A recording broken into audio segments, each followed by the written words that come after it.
नमस्कार। कर्क राशि के दर्शकों का बहुत बहुत स्वागत। आज एक नया विषय इस बात को लेकर होगा कि राशि तो एक है लेकिन कष्ट अनेक।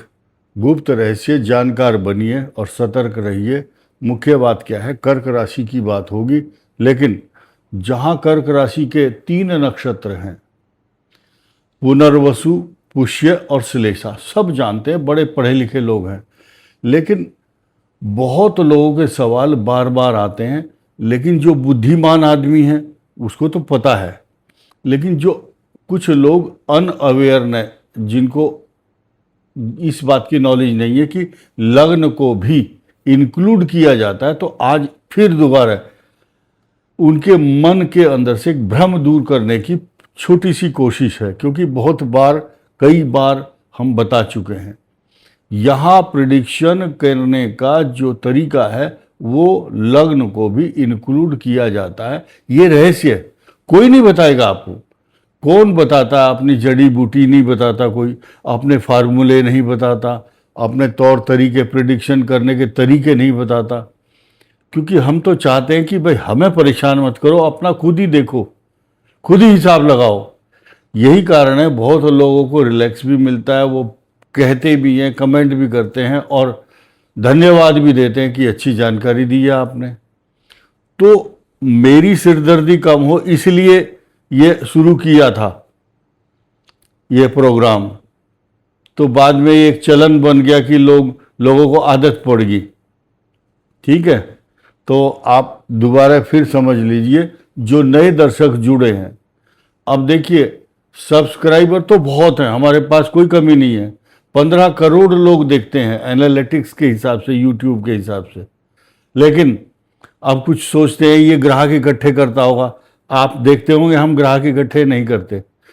और ये भी बताते हैं जिनको पसंद नहीं आती हमारी शैली, मत देखो। तो आज ये गुप्त रहस्य की जो बात हो रही है, ये तो आपको देखना ही पड़ेगा और सुनना पड़ेगा और समझना भी होगा, और ये आपके लिए लाभदायक भी होगा। गारंटी है इस बात की।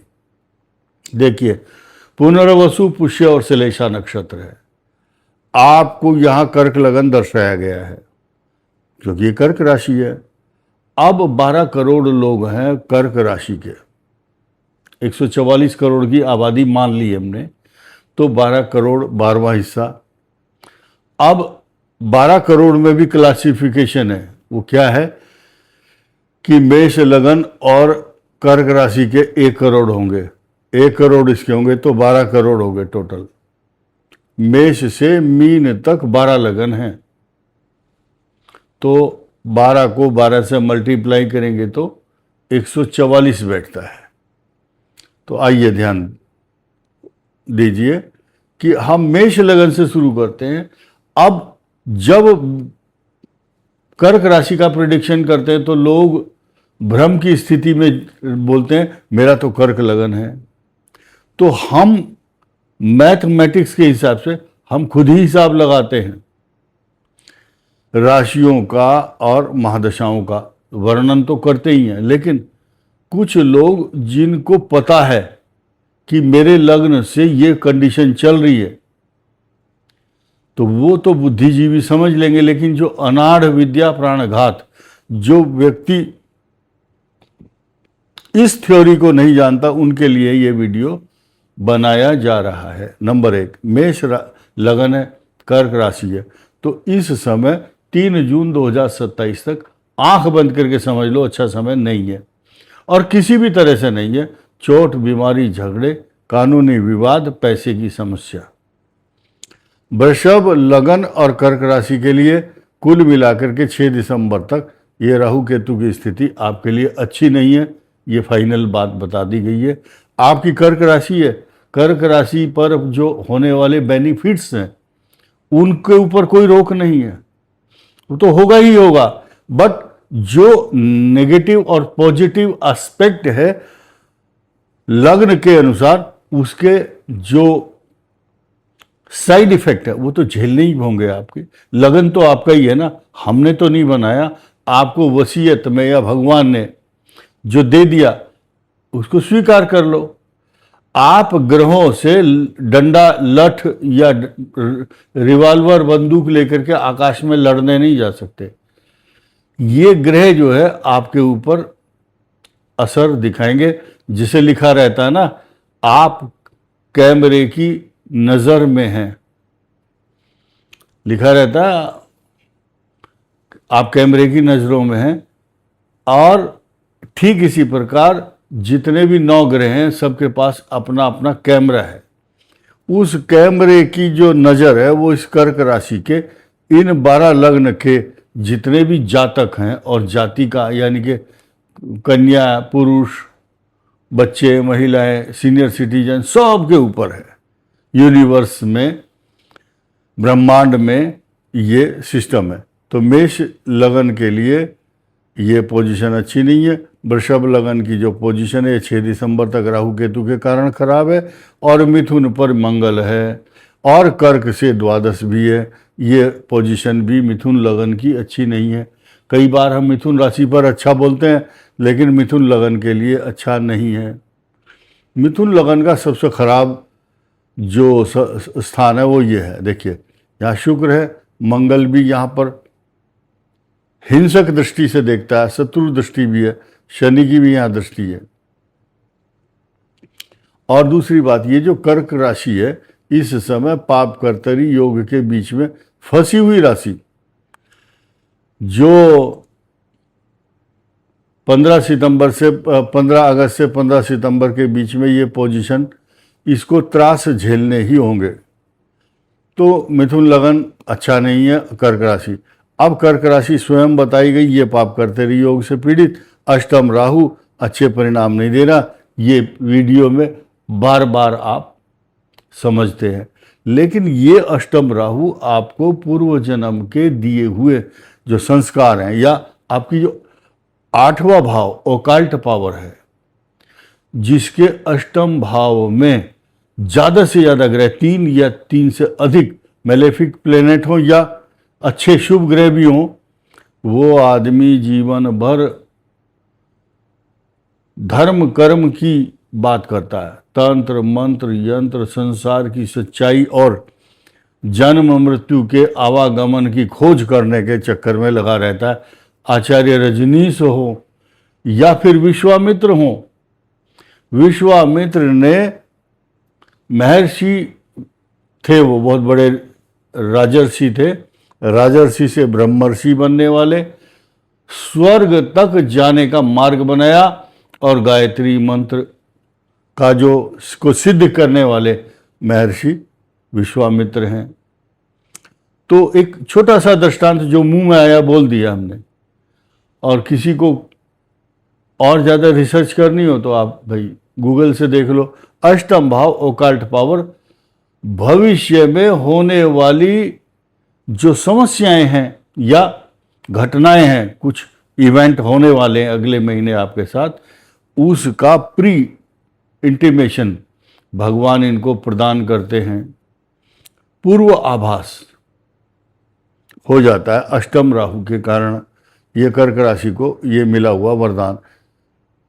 सिंह राशि के लिए राहु केतु की पोजीशन अच्छी नहीं है, और अष्टम राहु शनि भी है, और अब कुछ सुरक्षित पोजीशन महसूस करेगी ये सिंह लगन वाली राशि लगन की।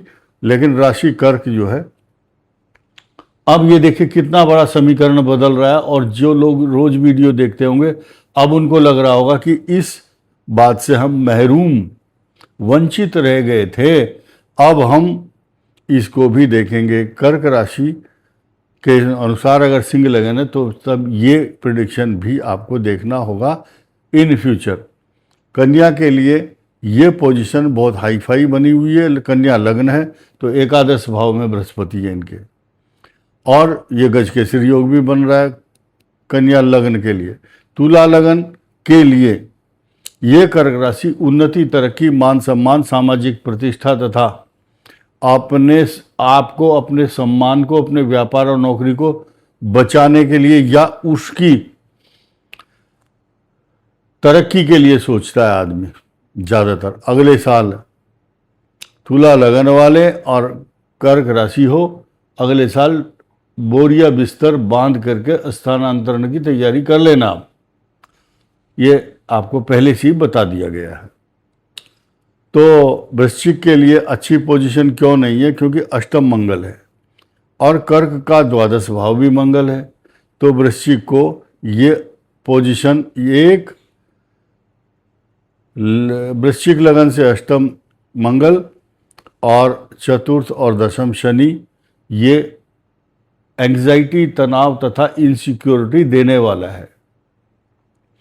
धनु लगन वालों के लिए सप्तम मंगल, मैरिज लाइफ को डिस्टरबेंस, आपके जो पार्टनर्स हैं, साझेदार हैं, कुछ लोग आपको मिसगाइड करेंगे, तो उनसे सचेत रहें। धनु राशि वालों को मैरिज लाइफ संभालनी है। और चतुर्थ शनि भी चल रहा है। देखिए, अगर सीधा सीधा हम बोलें कि आपके ऊपर ढैया चल रही है तो बहुत बुरा लगेगा, तो बिल बिलाएंगे। बहुत से लोग ज्ञान पेलने के लिए एकदम तैयार बैठे रहे, उंगली लेकर के, बस अरे ये कैसे बोल दिया आपने, अरे ये हो गया वो हो गया। तो सच्चाई ये है कि जैसे शनि की ढैया, बोलने का तरीका देखिए हमारा, हम सिंपल बोल रहे हैं। भले ही आपकी कर्क राशि है, अगर धनु लग्न है तो ढैया जैसे बोला है मैंने, जैसे, ढैया नहीं है, ढैया जैसा प्रभाव, यानी कि कष्टकारक प्रभाव रहेगा ही रहेगा। अब यहाँ डबल मार पड़ रही है इनके दसम भाव पर शुक्र और इस पर मंगल की दृष्टि, शनि की भी दृष्टि यहाँ पर अच्छा नहीं है। देखिए प्रिडिक्शन में कितना फर्क पड़ गया अभी।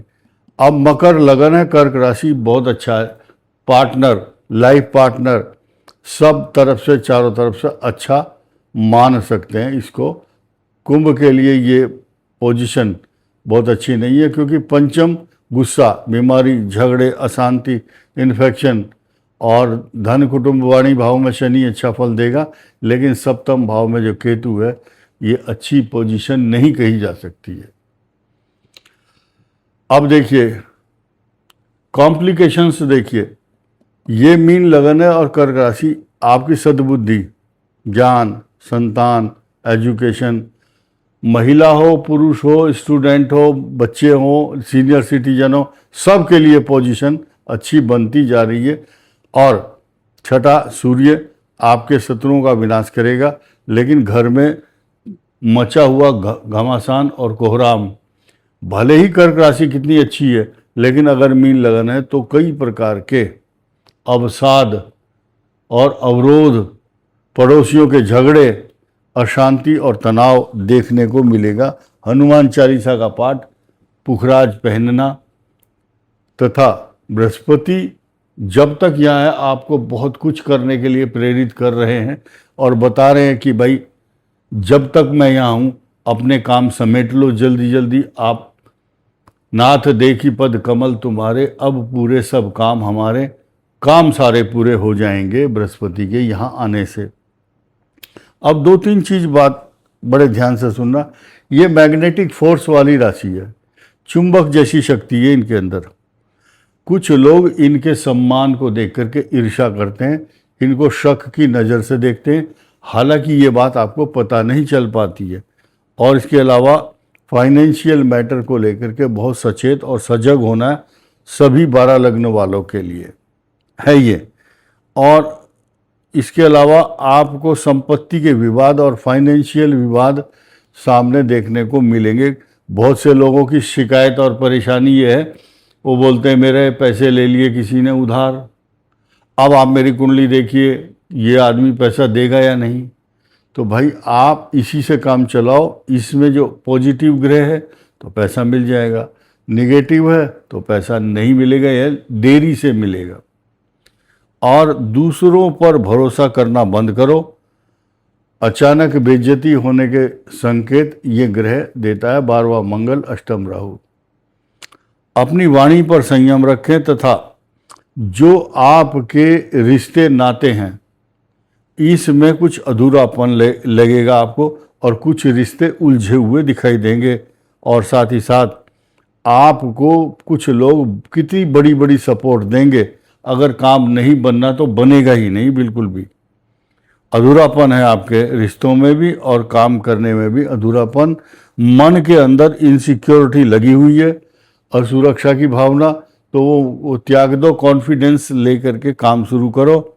इसके अलावा आपको सबसे ज़्यादा चिंता, एंग्जाइटी, क्योंकि ये कर्क राशि है ना, अशांत मन है, तो इनको ये रहता है पता नहीं मेरा भविष्य कैसा होगा, कहीं मैं डूब तो नहीं जाऊंगा। और ख़ास तौर से उनको जिनका राहु केतु खराब है या काल सर्प दोष बना हुआ है, तो पुखराज धारण कीजिए और नाग गायत्री मंत्र, अगर काल सर्प दोष है तो 1.25 लाख जाप करना चाहिए।